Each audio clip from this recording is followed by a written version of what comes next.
Welcome to ATCM, the emergency medicine channel. Today we are discussing about a cardiac emergency. Can we start? Yes, sir. An 80-year-old conscious and oriented male presented to ER with complaints of acute onset of chest discomfort and palpitations. Initial 10-second assessment, patient was awake and alert. Airway was patent with no gurgling sounds or stridors or hoarseness of voice or pooling of secretions. Patient was able to talk in one full sentence but was mildly What is the dyspneic. most important thing? You look at the mouth of this patient. 8-year-old male. Dentures. Artificial dentures. That is the first thing. If it is there, if patient is in danger, you have to remove it first. Breathing, he was breathing at the rate of 28 cycles per minute, maintaining saturation of 92% in room air. Chest movements were bilaterally equal and symmetrical, with air entry being bilaterally equal. Supplemental oxygen was given at 2 liters per minute, and following which patient picked up the saturation to 95%. Circulation Why you wise, start not 2 liters? Somebody is hypoxic, you will start with 2 liters or you will do something else.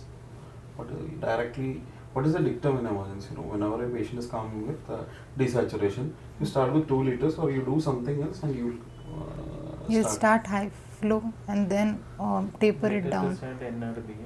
You always- This 10 to liter over 2. Then if the patient is maintaining saturation, then we can gradually reduce it, Yes, taper sir. it to mask, then to nasal bones. Never start at lower dose. No, Okay. Start with a higher dose, then taper down. Okay. Circulation was heart rate, patient's heart rate was 222 beats per minute with a BP of 100 over 60. Peripheral pulses were feeble and no cyanosis was noted. So 2 large bore IV cannula was secured and ECG was taken right at that minute, which showed narrow complex tachycardia, regular tachycardia. So 3 lead defibrillator ECG was connected to the defib. ECG can be taken, but why you take a 12 lead ECG in this condition? You have a rapid rhythm that is shown in monitor. It does not require an ECG. 12 lead ECG, you require some time for that, at least 10 minutes. Why ECG is required in a rapid rate like this? So on arrival, patient at chest discomfort, the ECG is taken Rule out place. an associated MI. Okay, it's always to associate an ischemic heart disease, you require an ECG. If you want to treat the rhythm of this patient or rate of this patient, you does not require an ECG, 12 lead ECG. Whatever you are seeing on the monitor or on your defibrillator, that is a rate and rhythm of the patient. But if you want to get additional informations like what he told, an ischemic heart disease or something, you require a 12 lead ECG. Otherwise, you can act on this ECG itself, whatever you are seeing on the monitor itself.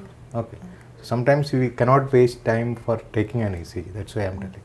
So with the working diagnosis of supraventricular tachycardia, vagal No, you should maneuvers- never tell, as a first year resident, you should never tell it's a supraventricular. narrow. So you rate, assess the rate, whether P waves are there, PR interval is there, QRS complex is there, whether QRS complex is narrow and the RR intervals are equal. Like that you assess the rhythm. Otherwise you will miss so many things.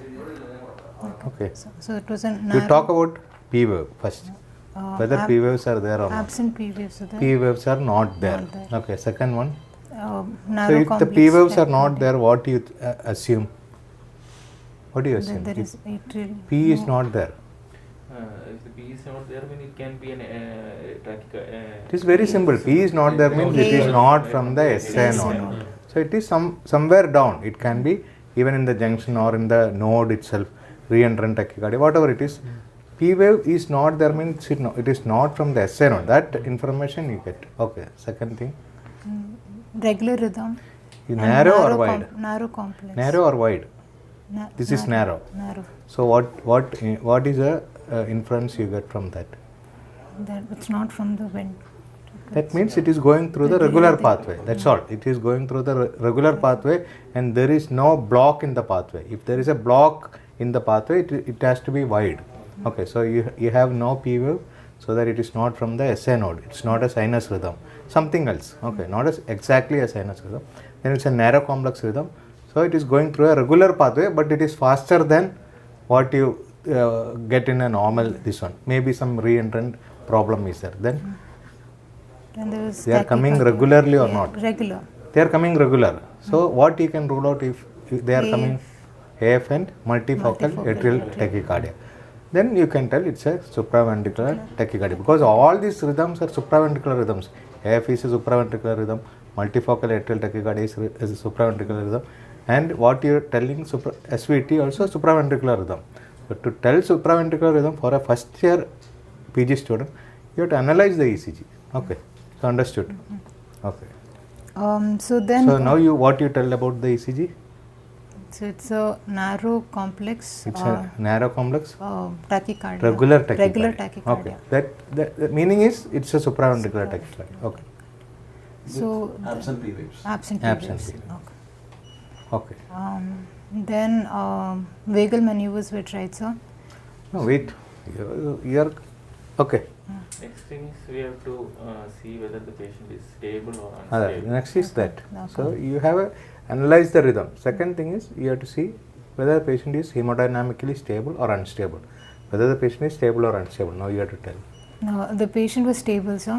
What are the things you tell patient is stable? What are the things you tell patient is unstable? If it is unstable, there will be hypotension, Hypotension, shock, altered sensorium, altered sensorium, chest pain. chest pain. These are the Okay. signs. Okay. Nothing is there. Except for hypotension, like 100 over 60. If 100. Chest discomfort you said in the beginning. chest discomfort is there, sir. So, Chest discomfort is also comes under okay, unstable. So this patient is slightly unstable, but if you are experienced, you can take it as stable only. Okay. If you are confident enough to manage this patient with drugs, then you can take this patient as stable, because this patient has got some signs of instability. But if you are confident and if you are having a lot of experience, you can treat it with the drugs, because if what happens, suppose the drugs, when you are giving drugs, what happens to the patient? Patient can develop further hypotension. So then you will have to anyway go to intervene and go for unstable management. Okay, whatever you tell. So then You tried? we carotid. Okay, how do you do carotid massage? First we check the Brui. Okay, always check the Brui. Okay, Then once that is ruled out for any one is thrombus, Brui. Then we have to auscultate the opposite side also auscultate. Before doing carotid massage, auscultate for Brui on the same side. Auscultate opposite side also for any abnormality. If you are not getting a pulse on the opposite side, never try for carotid massage. And if you are getting a Brui, also never try for carotid massage. So all these things should be documented. Suppose after your carotid massage patient develops stroke, you will be responsible. You are responsible. So you have to document it. Okay. So then rhythm did not revert. Okay. So injection adenosine was given 6 milligram. Okay. How do you give IV. adenosine? That What are is- the things you will ask before So adenosine? we'll ask for the history of any sick sinus syndrome, bronchial asthma, Sick sinus syndrome we cannot ask. No? conduction, History. bronchial asthma. Bronchial asthma is very important. A sick sinus syndrome, like you told, you can get from the old history. Okay. And Bronchial any- asthma history is very, very important. Okay. Then If he's drug history of methylxanthines or if he's on methylxanthine is what? dipyramidol, What is methylxanthine? One drug Cough. you can need. What is methylxanthine? antitussive. Aminophylline. Amin- Aminophylline, deriphyllin. Then Okay. antitussive, Dipyridamole. dipyridamole. So Okay. these. Okay. Then with the dose of 0.1 milligram per kg. 6 milligram you 6 told. milligram. Okay. How do you give? First, with 20, first we give 6 milligram per kg, followed by 6 20. milligram per kg, No, you 6 said. milligram. Then Okay. 20 ml NS we give as push, and then we raise the hand of the Okay. Why patient. you do all these things? Because the half-life of adenosine is too less, for 10 to 15 seconds. Okay. Okay. So it should be So given as a given rapid push with following with fluids. If there is a central line, half the dose. half the dose. Okay. Where you prefer to put the peripheral line? Femoral. Carpal, metacarpal? No, Is it okay? Femoral? any Not central line, peripheral line. I'm asking. peripheral cubital. That has to be specific. As closer to the heart, you can put a peripheral line. EJV, if you don't have an option, EJV, but again, it is not exactly a central line, but it reaches the heart much faster. Maybe half the dose is enough in that point, but definitely half the dose for a central line. Okay. Okay. So what happened after 6 So milligram? it didn't revert, sir. Then what you do? The 12 mg was given. Okay. The Before giving 12 mg, what else you monitor? BP. BP should be monitored. Even if when you tell it is short acting drug, this patient can go to hypertension. Okay. So you again monitor the BP and gives another 6 mg. Then the rhythm still didn't revert, sir. Then what you do? Then in this patient, cardioversion was No, what do you do next? amiodarone was No, third dose can be given. The problem of it's written in all standard textbooks, adenosine can be given. You should understand the cost of this drug. It's very costly. If you give 4 doses of adenosine, it will come nearly, I think, 1,300 rupees. So if you are very confident enough to manage SVT without a textbook, you should avoid adenosine. That is my opinion, because it's very costly. Instead of that, you can go for another drug which is a second line drug. It's very, very cheap. It's only a practical point, but in theoretically adenosine is the best drug because it's a short acting drug. Reversal can occur. So many advantages are there. Disadvantage is very costly. Okay. So, sir, in view of instability, cardioversion was planned. Okay. So how now do you for- plan the cardioversion? Right. First of all, how do you plan the cardioversion? Because before cardioversion, we'll have to take a consent. Then sedation, procedural Okay. sedation has to be What's the given. procedure sedation you are given? Midas 2 Okay. milligram was given and fentanyl 30 microgram was Okay. given. So following these administration of these drugs, the patient threw in a seizure-like activity. Okay. So you're saying that refractory to adenosine. You are given 2 doses of adenosine, it didn't. And what happened to the patient? Suddenly he has become unstable. Because initially we thought it was stable only because we gave adenosine, minimal instability. Anything changed in between? BP fell down to 90-50. So he sir. became unstable. So after 2 doses of adenosine, he became unstable. So instead of any other pharmacological agent, we have gone into cardioversion. So before cardioversion, and drug was given for giving as a procedural sedation, and he was given fentanyl followed by midazolam. So after administering fentanyl, he had a seizure-like activity. That's what you are. Whether it is a seizure or it can be a syncope. Sir, possibility is probably in arrhythmia-induced syncope. Okay. And even fentanyl-induced many case reports are there, but everything is showing to be EEG negative. Some convention like physical activity has been reported in many case reports. But all that cases that associated EEGs, there were no physical seizure activities. So most probably here it will be an arrhythmia related, probably a transient cerebral perfusion has affected and he has become more unstable. Rather than it cannot be a drug induced, maybe he can become more unstable. Then you have to think of cardioverting this patient. So prior to cardioversion, as I asked, what are the things that you need And to before do? that, one more question. How do tachycardia produce syncope? That is because when the heart is at high speed, diastolic time reduces. Okay. So your cerebral- ejection fraction depends on ejection amount of blood depends on the diastolic time. Okay, maximum relaxation, maximum contraction.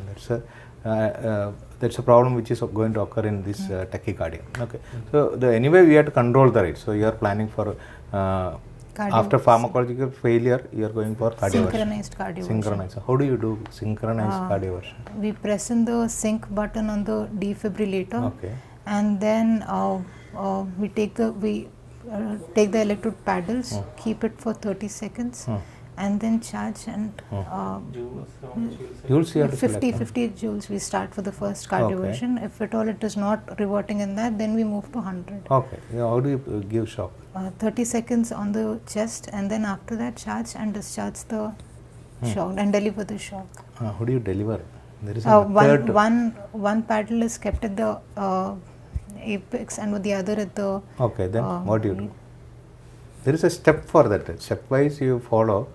First you have to save the patient, you have to safeguard you and other colleagues. Then we say stay clear and then charge and we deliver the shock. Okay. Is there a difference between defibrillation and shock in time? And cardioversion. So in cardioversion we wait for 30 seconds and then we deliver, in TC which After is delivery, you hold the paddles for 30 seconds. They just freeze. Okay, why it is like that? for the T wave peak. So it for has the to pick peak up to the first positive wave and deliver the shock. Whereas in defibrillation, you are directly giving any time. Okay, so that's why you have to keep some time. Normally, what happens is they press the paddle and take it out. Okay, that is wrong. You have to keep it for some time and wait for the delivery. That delivery time, shock delivery. You can see the patient is jerking. Okay, so that should be there. You have to apply any gel on the patient. Yeah. Okay, that is very, very important. Gel application is very, very important to reduce the burning and to reduce the pain. It may not reduce because it's a very short duration here. Okay, then what happened after shock? Then it didn't revert. Okay, then what Then you do? we cardioverted again, but this time with 100 joules. Okay, what happened? At this point in time, along with this, amiodarone infusion was also started. sir. Okay, that we can start. And then After rhythm 100 joules, what happened? Rhythm reverted. After 100 joules itself, rhythm reverted. Okay, then what happened? And then amiodarone infusion was How started. do you start amiodarone infusion?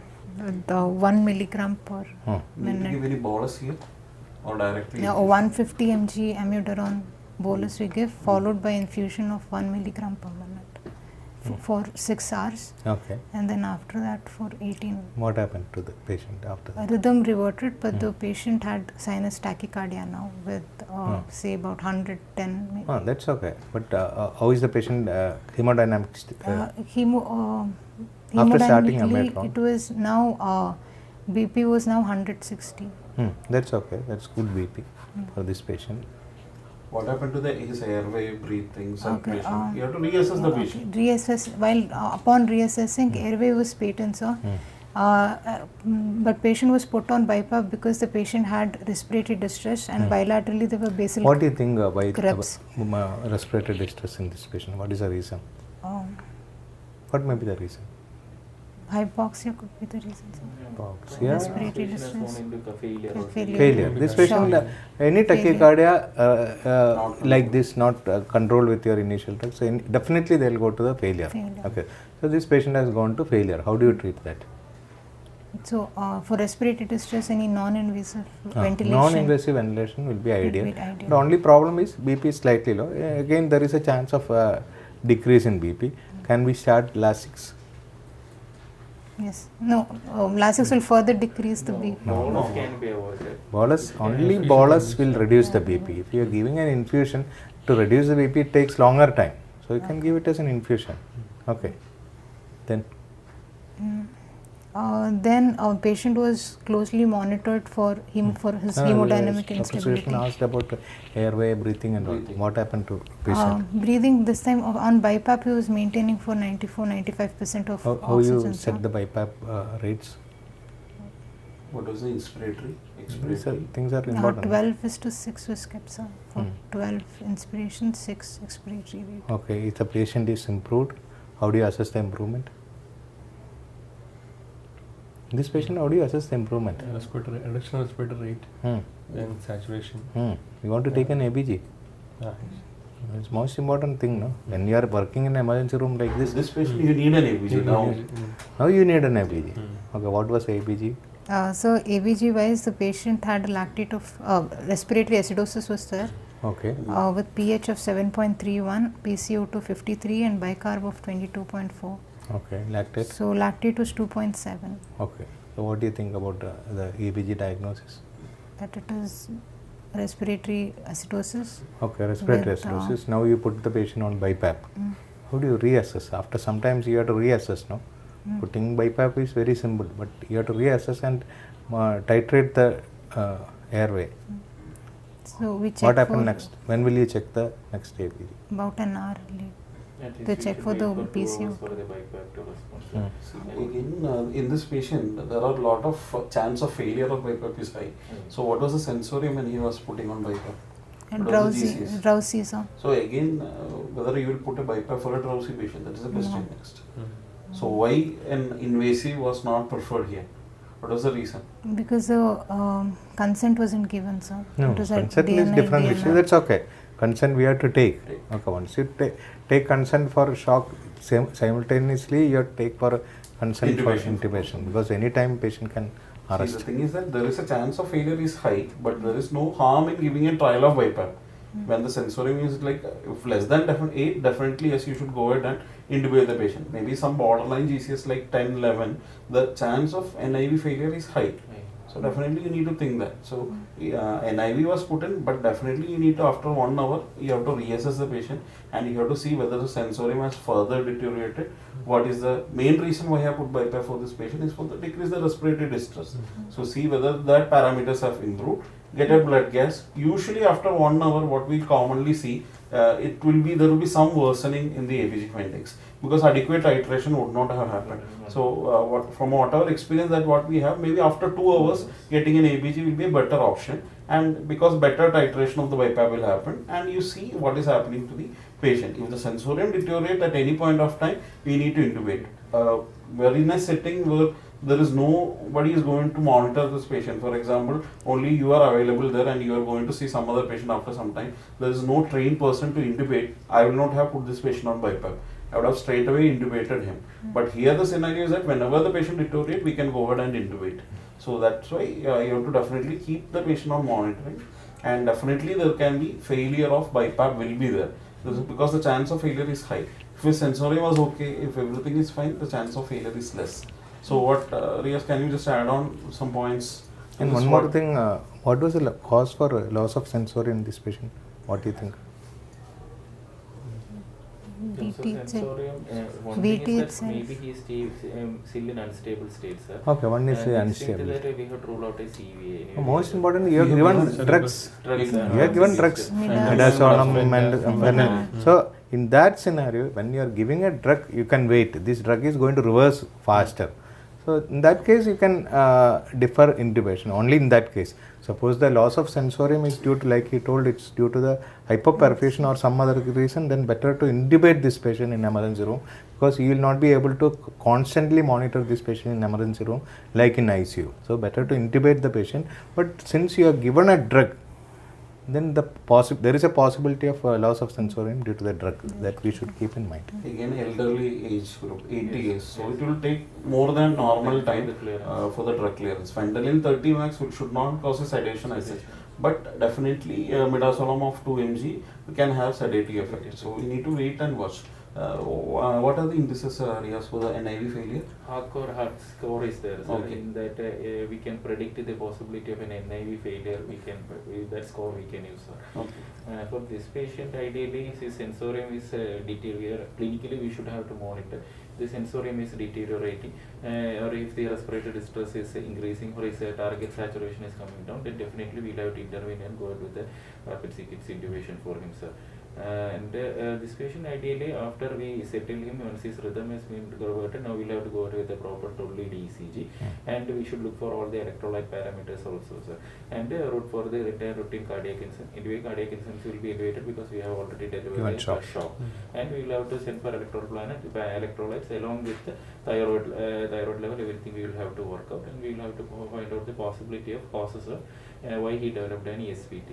Okay. Next, one thing also you have to say that we have started on an amidor infusion. We are hoping that it won't cause a recurrence of an SVT. Probably it's a rate controlling drug, and we should monitor his heart rate. Which is both the rate and rhythm control. Rate and rhythm can be done. So ideally, we have protected his heart with amiodarone infusion has been started. And ideally, this patient now, other than the heart, his respiratory and airway part should also be taken care of. And we should make sure that he is not going into hypertension.